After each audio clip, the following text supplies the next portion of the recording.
Vingrinājums pa lokiem uz priekšu āru. Kājas krustojam atspēriena brīdī, bet atspēriena kāja atspērās līdz galam.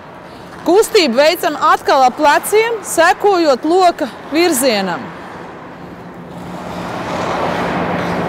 Svarīgi, lai brīvā kāja ar gurnu tiek piepacelta nedaudz augšā, un spiediens ir uz balsta kājas, lai mēs saglabātu stabilitāti.